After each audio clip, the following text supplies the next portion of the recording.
I tighten my grip on the steering wheel as our aging minivan inches through fresh Wisconsin snow, the colored Christmas lights from neighboring houses scattering across the windshield like fractured reflections of promises never kept.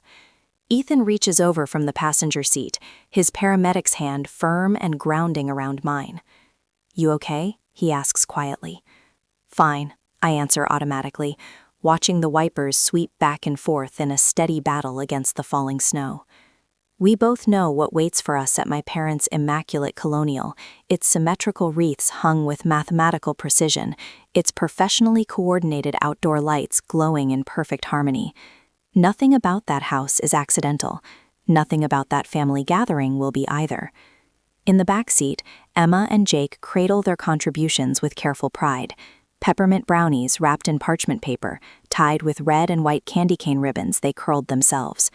Jake's legs bounce with restless energy, his fingers tracing the edges of the Christmas cards they spent hours coloring at the kitchen table. "Remember what we talked about?" I say gently as we pull into the long, perfectly plowed driveway. "Christmas isn't about expensive gifts.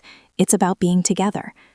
"Presents, not presents," Emma recites solemnly, her 9-year-old voice steady with belief. It's become our quiet mantra since Ethan's ambulance service cut overtime 3 months ago, since we started counting every dollar, since we decided our children would never measure love in price tags. We step out into the cold, our modest offerings suddenly feeling heavier with each stride toward the front door. The wreath hanging there looks professionally styled, probably costing more than our entire Christmas budget. Mom opens the door before we knock. Carolyn Harris stands framed in warm light, cream sweater flawless, pearls perfectly aligned. Her smile is polished, but her eyes assess. "There you are," she says, brushing her cheek against mine in a careful air kiss. "And remember, we all agreed no gifts this year." Relief floods me so intensely it almost embarrasses me. "That's right," I reply, shoulders loosening. "The kids made brownies in carts." She glances at them as if they're quaint museum pieces. "How thoughtful. You can set them near the appetizers." Inside, the house smells of pine, cinnamon, curated perfection. Dad emerges from his study, pats Jake's head stiffly, hugs Emma with slightly more warmth.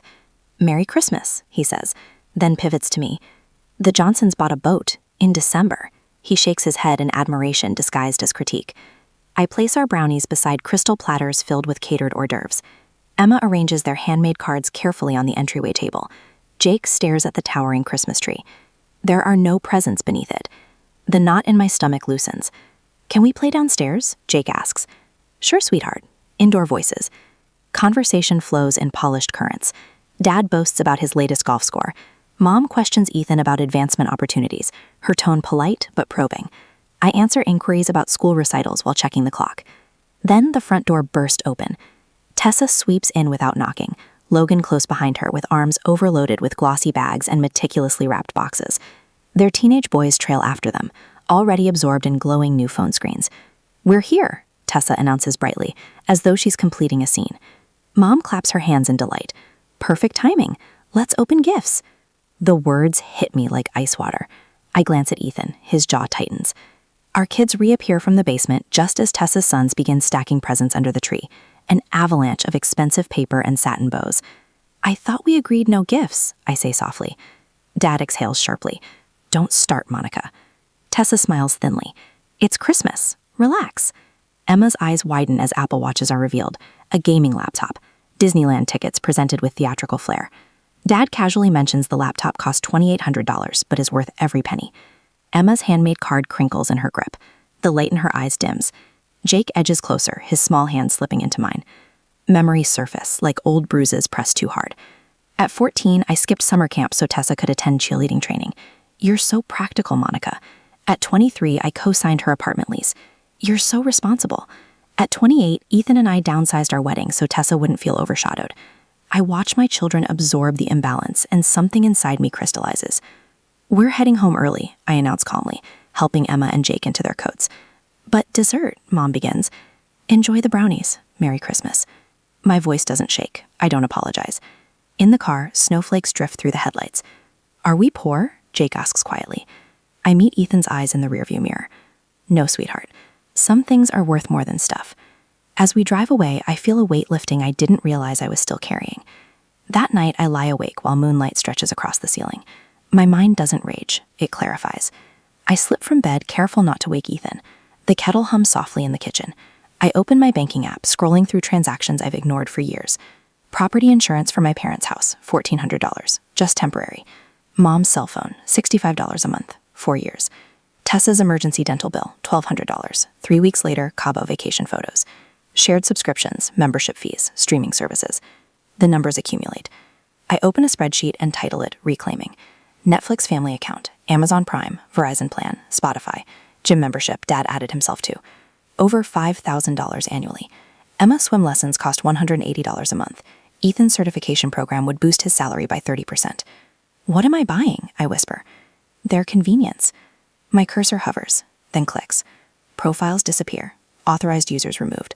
Phone lines transferred. Memberships canceled. No anger, just precision.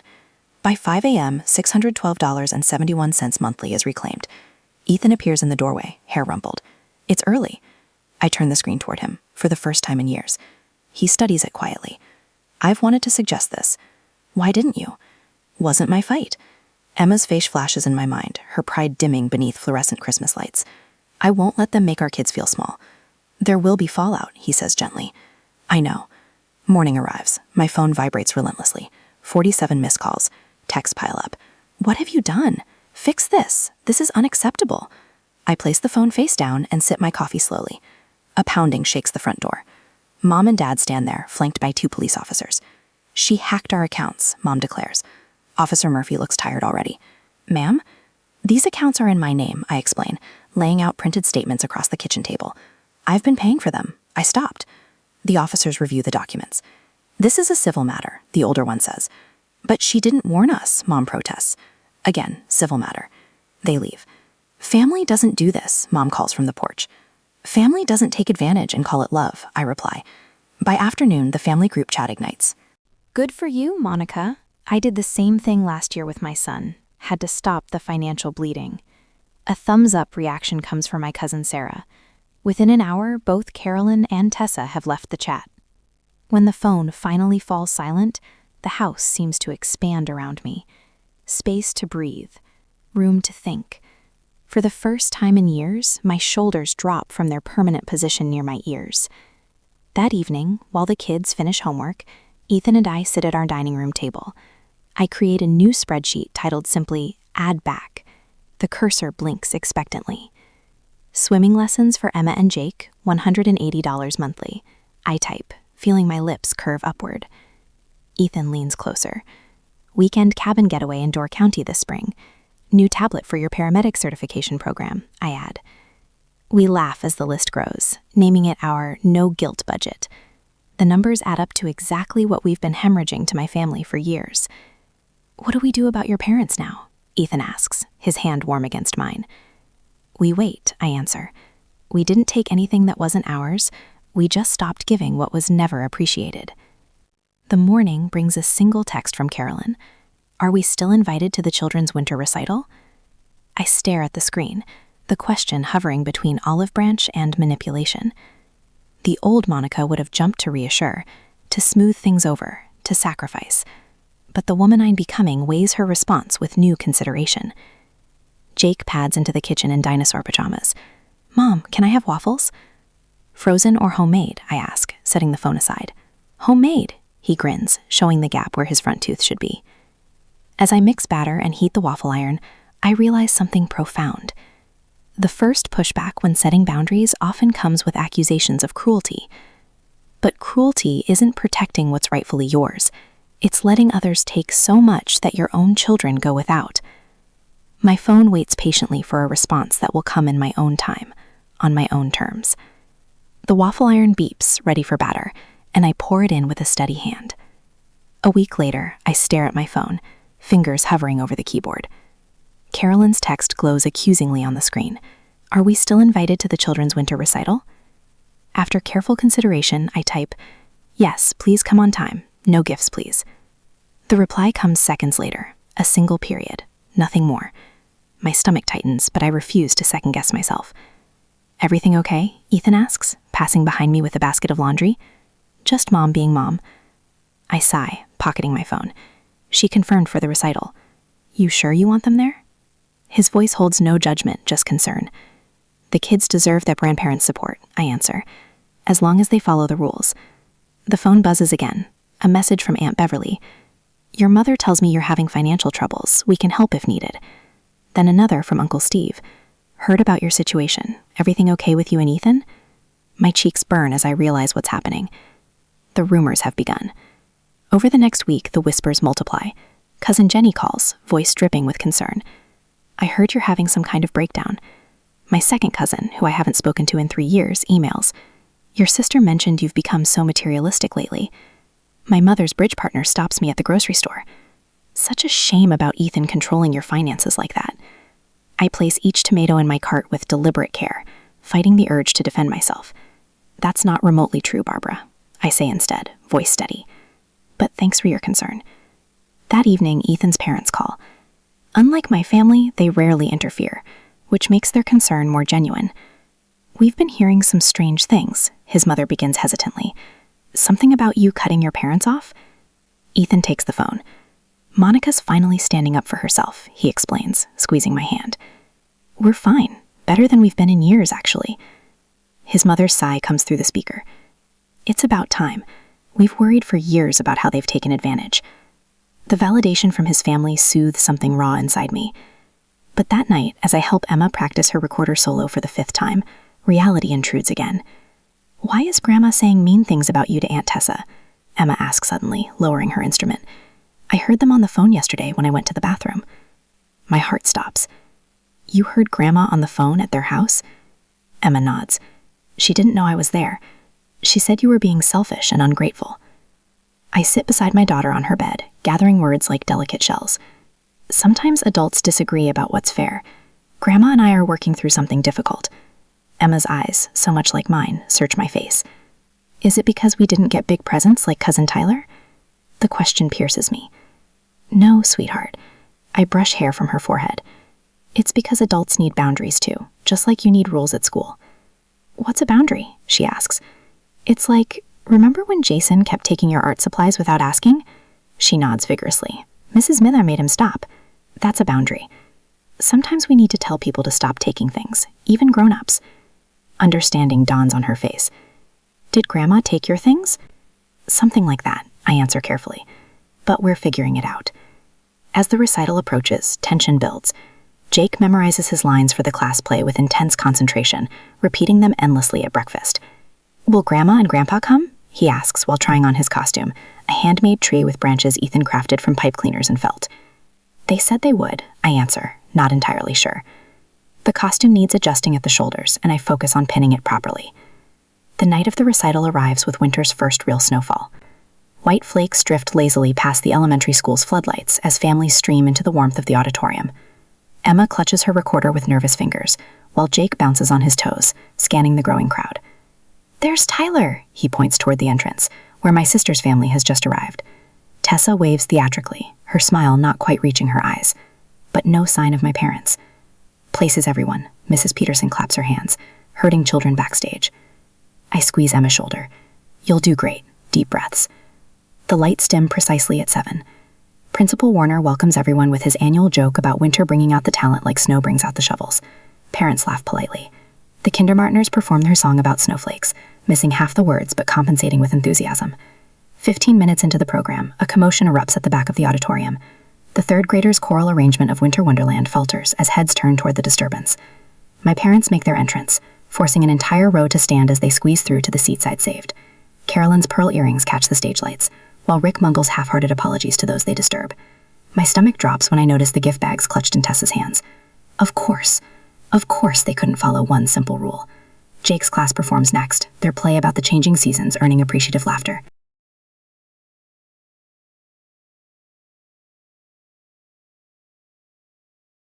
When Emma's recorder ensemble takes the stage, her eyes find mine. I give her an encouraging nod, and she plays her solo without a single mistake. Pride swells in my chest, temporarily displacing the dread of what's to come. After the final bow, families gather in the cafeteria for punch and cookies. I'm helping Mrs. Peterson arrange the refreshment table, when I see Tessa approaching Emma and Jake with wrapped packages. "We brought something special for our stars," she announces, voice pitched to Carrie. I intercept her, stepping between my children and the gifts. "We said no gifts, Tessa. Please respect that." "They're just little tokens," she insists, loud enough for nearby parents to hear. "Don't be so controlling." "No means no," I say firmly but quietly. "We can visit next weekend if you'd like to spend time with them instead." Tessa's face contorts. "This is ridiculous," she hisses. "You're punishing the children because you're angry at us." Several parents turn to watch, conversation dying around us. My palms sweat, but I stand my ground. "The children are doing wonderfully," I respond evenly. "They know they're loved without expensive gifts." Tessa stares at me for a long moment, then storms out dramatically, gift bags still clutched in her manicured hands. Rick follows reluctantly, shooting me a glare that would have crushed me just weeks ago. Carolyn lingers, clearly torn. She watches Emma helping a kindergartner reach the cookie tray, Jake showing his tree costume to a classmate. "They worked so hard," she whispers, her voice smaller than I've ever heard it. "Yes, they did," I agree. "That's worth more than any gift." She hesitates, then touches my arm briefly before following my father. The gesture isn't exactly surrender, but it's something close to recognition. As I gather empty punch cups, Mrs. Peterson approaches. "Your children are so well adjusted, Monica. Not focused on material things like many kids these days."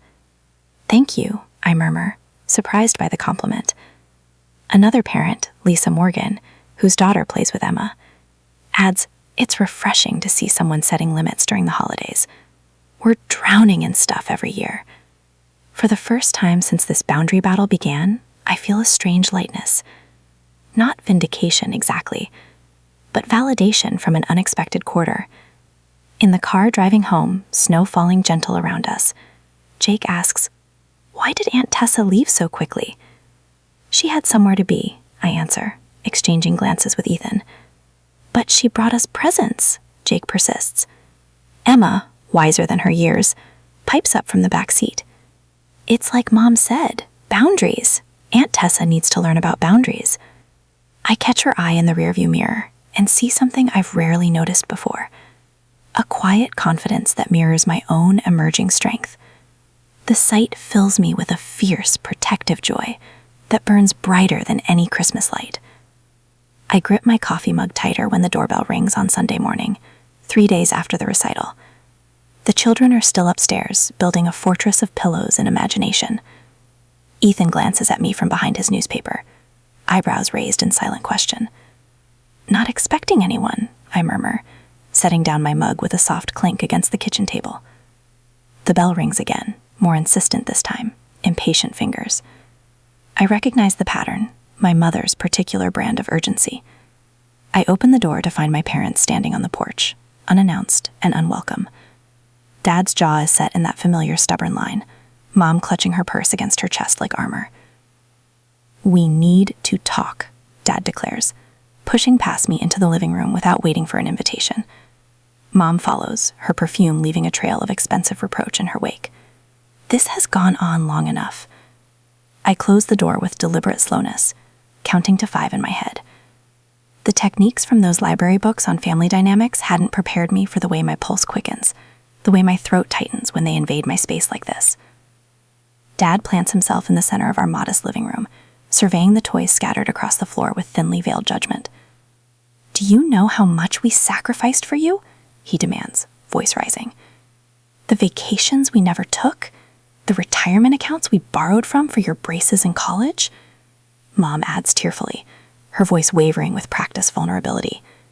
"I worked 2 jobs when your father was laid off. We gave you everything." The familiar guilt rises like bile, but something different happens now.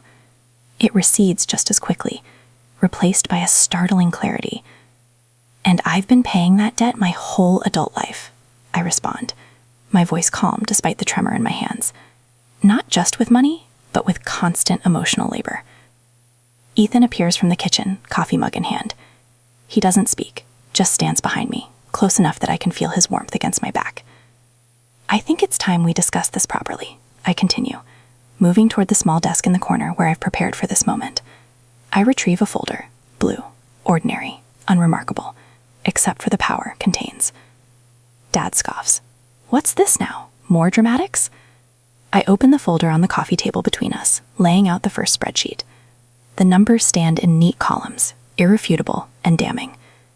This is a record of every financial contribution I've made over the past decade, I explain, my finger tracing down the list. $14,380 in direct loans that were never repaid. $9,200 in phone and subscription services. $3,750 in emergency assistance. Dad stares at the page, his mouth opening and closing like a fish suddenly finding itself on dry land. I've never asked for repayment, I explain, my voice steady now, but I do expect respect for our boundaries going forward. Mom reaches for the spreadsheet, manicured fingers trembling slightly. This can't be right. I turn to the second page, revealing another spreadsheet. This shows the holiday gift disparities between our family and Tessa's over 5 years. The estimated difference totals nearly $8,000. The color drains from Dad's face as his eyes scan the numbers. Shock replaces anger, his shoulders sagging under the weight of evidence he can't dismiss. I didn't realize it added up to this much. It's not about the money, I clarify, though part of me screams that yes, it is about the money. The money that could have funded swimming lessons, the furnace repair, Ethan's certification. It's about the pattern of taking advantage and then making me feel guilty when I object. Ethan shifts behind me, his presence solid and reassuring. The morning light through the windows catches the gold flecks in his eyes when I glance back at him.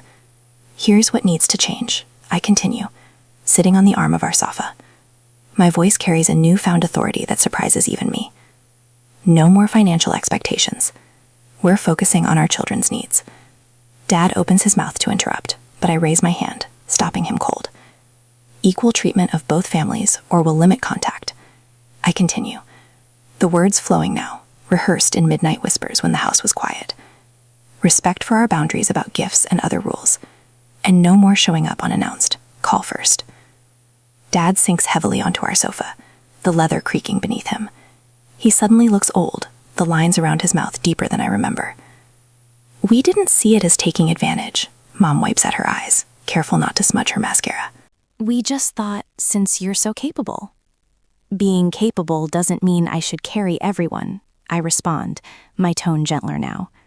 That's not fair to me, to Ethan, or to our children. The silence stretches between us, punctuated only by the soft ticking of the grandfather clock Ethan inherited from his grandmother. Upstairs, a muffled giggle floats down, a reminder of what I'm fighting for. What about Tessa? Dad asks quietly, his gaze fixed on the floor. That's between you and her, I answer, refusing the bait. I'm only responsible for my family now. Mom nods slowly, reality finally sinking in. Her fingers worry at the edge of her silk scarf. We might have favored her without meaning to. You did, I confirm, the word sharp but necessary. But we can build something healthier now if you're willing. Dad's shoulders slump further. For the first time in my life, I see him not as the infallible authority figure of my childhood, but as a flawed man who made choices that hurt me, whether he intended them to or not. So where does this leave us? He asks, his voice rougher than usual. That depends on you, I reply, closing the folder. I've set my boundaries. The next step is yours. Ethan moves to stand beside me now, his hand finding mine. Mom looks at our clasped hands, then up at my face. Something shifts in her expression, recognition perhaps, or the beginning of respect. We should go, she says quietly to Dad. Give everyone some time to think. As they gather themselves to leave, Emma appears at the top of the stairs, Jake peering around her like a shadow. Grandma? Grandpa? Emma calls, confusion in her voice. They were just leaving, sweetheart, I explain. They came by without calling first. Mom pauses at the door, her hand on the frame. We'll call next time, she says, the words sounding strange in her mouth, like a foreign language she's learning for the first time. After they've gone, Ethan pulls me into a hug. I rest my head against his chest, listening to the steady rhythm of his heart. You did it, he whispers into my hair. We did it, I correct him, the truth of it settling into my bones like a homecoming. and we'll keep doing it, one boundary at a time. The children thunder down the stairs, full of questions and Sunday morning energy. As I turn to answer them, I feel something unfamiliar yet welcome spreading through my chest, the lightness of sheets snapping on a clothesline, the taste of freedom. 6 months later, summer sunshine warms my shoulders as I kneel beside Emma in our backyard garden.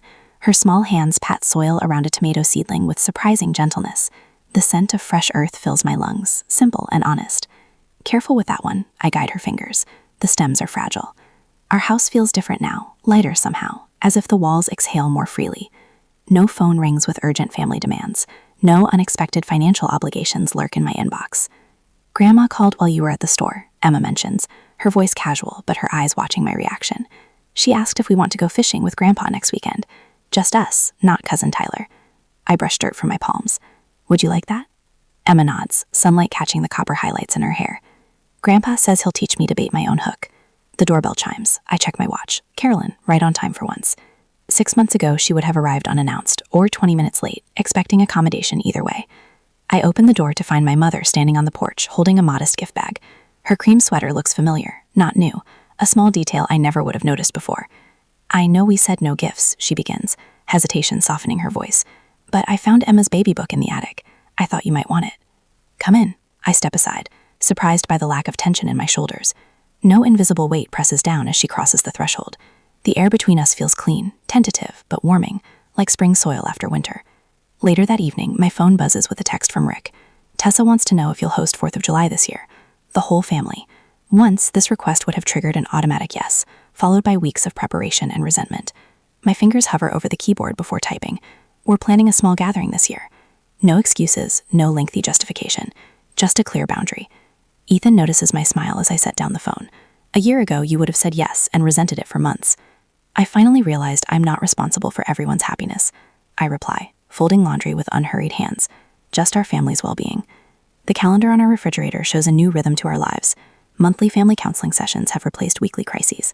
Tessa attended once, declared it pointless, and hasn't returned. But Rick and Carolyn continue showing up, fumbling toward change with genuine, if imperfect, effort. Our no-guilt budget funded swimming lessons for both children. Jake no longer asks if we're poor. Emma stands taller at school performances, confidence blooming like our garden tomatoes. Weekend trips to Door County replace services for ungrateful relatives. Ethan's certification program progresses steadily, his eyes bright with purpose when he studies late at night. At a neighborhood barbecue last weekend, I noticed Susan flinching as her mother-in-law criticized her potato salad. Hours later, she found me alone by the drinks table. They expect us to host every holiday, Susan confided, twisting her paper napkin. But nothing's ever good enough. I shared my story simply. You can love people without letting them consume you. Summer fades to autumn. The calendar fills with measured family commitments, balanced against private time. We're preparing for another holiday season, but with different expectations in place. A card arrives from Aunt Joanne. Proud of you for showing this all a better way. I place it beside a simple photo of our family. Ethan, Emma, and Jake, laughing by the lake last August. Nearby sits a smaller frame with my parents, their relationship to us mending, but appropriately sized now. Mom? Jake calls from the living room, where he's building a Lego fortress. Grandma wants to know if we can come for Thanksgiving, but only if we're comfortable. She says it's totally okay if we have other plans. I exchange a meaningful look with Ethan. Progress. That night, while the children sleep and the house settles into peaceful silence, I write in my journal. I couldn't make my family honest, but I could make my home fair. I couldn't stop them from taking, but I could stop giving what they never respected. Love without boundaries isn't love, it's servitude. Real love makes room for everyone to stand tall. I close the book, listening to my children's peaceful breathing down the hall. Some gifts, like self-respect and peace, can't be wrapped, but they're the ones that matter most.